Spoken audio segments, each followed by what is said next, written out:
Olá, tudo bem? Você sabe o que é auxílio-doença? Não? Então, deixa que eu te explico.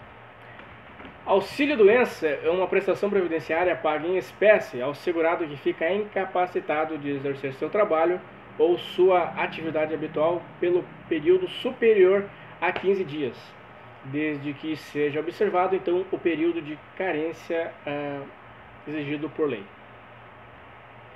Só tem direito, então, a esse benefício, como havia dito, quem no prazo superior a 15 dias não conseguir se recuperar da doença ou da lesão que aconteceu.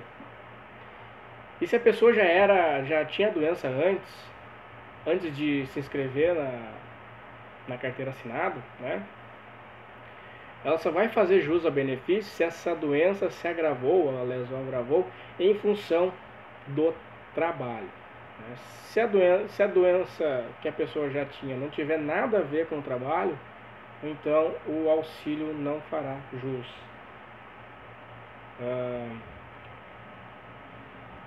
O auxílio-doença ele tem caráter provisório, então tem que se, e por esse motivo, então o benefício é mantido até a recuperação da pessoa que é beneficiada.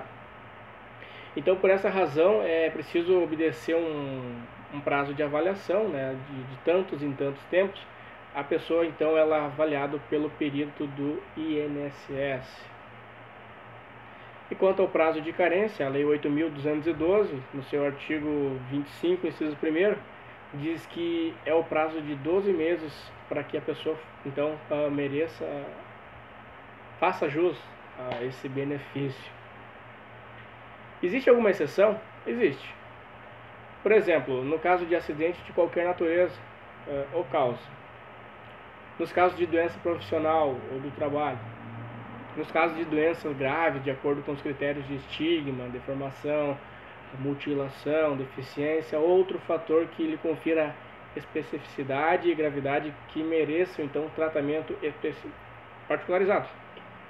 Então, essas três hipóteses não dependem do funcionário, não depende do segurado. Porque se eu estou contribuindo 3 meses, até 3 meses, e dali eventualmente acontece um acidente, eu não tive culpa. E por essa razão, como eu vou conseguir contribuir sendo que eu não consigo trabalhar? Não faz sentido, na verdade. Então, quem faz o requerimento do auxílio-doença? Segurado empregado, né? Então, o requerimento ao auxílio-doença, bem como o encaminhamento do segurado empregado à perícia médica da Previdência Social, ela é feita pela própria empresa, ao tomar conhecimento do afastamento superior a 15 dias.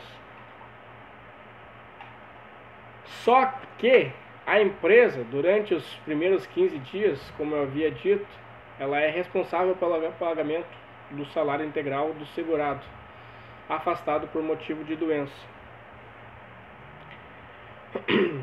Sendo então, portanto, devido ao auxílio-doença a esse segurado empregado a partir do 16º dia. Então, dos 15 primeiros dias, quem tem responsabilidade é o empregador. Depois desse tempo, a partir do 16º dia, a responsabilidade fica a critério do INSS. Para os demais segurados, no caso, o requerimento é feito pela própria pessoa, e o auxílio-doença é devido a contar da data do início da incapacidade. Porque às vezes, o que acontece? Há doenças que o empregador não tem noção, senão o próprio empregado. Às vezes, fisicamente, não demonstra, mas pode haver doenças que não sejam visíveis. E é muito importante ressaltar que tem que se atentar ao requerimento, pois independente da data da incapacidade ser anterior ao requerimento, quando o afastamento se der por mais de 30 dias, o auxílio-doença será devido a contar da data de entrada do requerimento.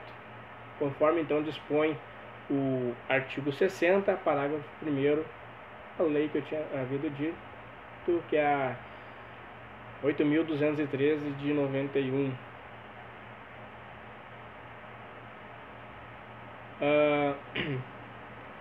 Esse é um procedimento implantado pela autarquia, né, do INSS, que consiste então na prefixação da data da alta médica pelo período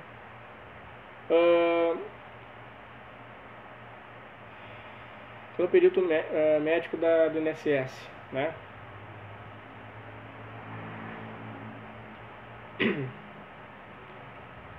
Isso chama alta programada. O que é alta programada? Isso o perito diz. Ele fala assim, ó, hoje é dia 29 de agosto, e ele diz assim, depois de ter me observado alguns dias, ele vai dizer, bom, no dia 29 de agosto de 2018, sua alta está então programada, então o senhor já pode voltar a trabalhar. É o que acontece, e isso às vezes é um problema, mas ainda tem solução, né? Porque é constitucional, né? Existe o direito do contraditório, porque o que acontece? Às vezes o segurado não tem condições ainda de voltar a trabalhar, então ele pode fazer um requerimento pedindo então que seja feita uma nova perícia médica. Então, o pedido de prorrogação, o que acontece? O perito, ele dá a data para o segurado voltar a trabalhar. Por exemplo, ele diz, senhor Gleison, no dia 18 de novembro o senhor deverá voltar a trabalhar. Só que por situações, por várias situações eu não consigo retornar a trabalhar. Então eu peço prorrogação desse prazo. E essa prorrogação se dará pelo período de 15 dias anteriores à data final da alta. Então se ele diz para vir dia 18 de novembro voltar a trabalhar, alta programada, então somente a prorrogação será avaliada se pedir pelo prazo de 15 dias anteriores. Há também o pedido de reconsideração, caso o segurado tenha perdido o prazo e requerer então o pedido de prorrogação do benefício, o que é muito comum, né? Ainda poderá se valer do pedido de reconsideração, desde que esse seja requerido até 30 dias após a data de cessação do benefício. Então preste atenção nessas datas, né? Não vá vacilar, não perca os prazos. É um direito do segurado e assim deve ser garantido a possibilidade de uma reavaliação médica antes do cancelamento da doença.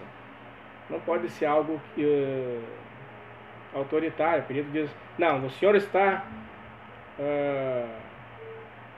em alta, mas às vezes não. Então a pessoa ela tem essa reconsideração, para provar que ela não tem condições ainda de trabalhar. Por fim, se o benefício é concedido por meio de um processo administrativo, regulado então pela Lei Federal 9.784 de 99, igualmente deverá ser cessado, respeitando assim o direito ao contraditório e ampla defesa. Então, mesmo que seja um processo administrativo, ou seja, a própria pessoa precisa do benefício ir lá na agência do INSS e pedir, né, ela tem que respeitar todos esses prazos, né? Evidentemente, se tentar abrir na seara judicial, ou seja, nos fóruns, são outros prazos então, que serão analisados, prazos de perícia, prazos de prova, que serão então analisados pelo juiz. Tá certo? Espero então que tenham gostado dessa pequena explicação e em breve haverá mais vídeos. Uma boa noite.